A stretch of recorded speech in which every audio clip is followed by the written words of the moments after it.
ನೋಡಿರಿ, ಇದು ಹಲಸಿನ ಮರ, ನಮ್ಮನೆಯಲ್ಲೇ ಬೆಳೆದಂತಹ ಹಲಸಿನ ಮರ. ಸುಮಾರು ಇದಕ್ಕೆ ಈಗ ಒಂದು 20-25 ವರ್ಷ ಆಗಿರ್ಬೋದು. ಇದು ಹಲಸಿನಕಾಯಲ್ಲಿ ಏನು ಬೊಕ್ಕೆಕಾಯಿ ಅಂತ ಏನು ಹೇಳ್ತಾರಲ್ಲ, ಆ ಜಾತಿ ಸೇರಿದಂತಹ ಮರ. ಇದರ ಕಾಯಿ ವಿಶಿಷ್ಟ. ವರ್ಷಕ್ಕೆ ಒಂದು 15-20 ಕಾಯಿಗಳನ್ನು ಬರ್ಬೋದು. ಆದರೆ ಗಾತ್ರದಲ್ಲೂ ಭಾಳ ದೊಡ್ಡದಾಗಿರುತ್ತೆ.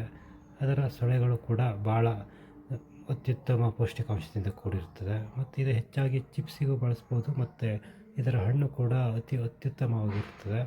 ವರ್ಷದಲ್ಲಿ ನಮಗೆ 15-20 ಕಾಯಿಗಳಷ್ಟೇ ಈ ಮರ ಬರ್ತದೆ. ಆದರೆ ವಿಶಿಷ್ಟ ರೀತಿಯ ಹಲಸಿನ ಮರ ಆಗಿದ್ದರಿಂದ ಇದಕ್ಕೆ ನಾವು ಹೆಚ್ಚಿನ ರೀತಿಯಿಂದ ಮಹತ್ವವನ್ನು ನಮ್ಮ ಮನೆಯಲ್ಲೆಲ್ಲ ನಾವು ಇದಕ್ಕೆ ಕೊಡ್ತೀವಿ.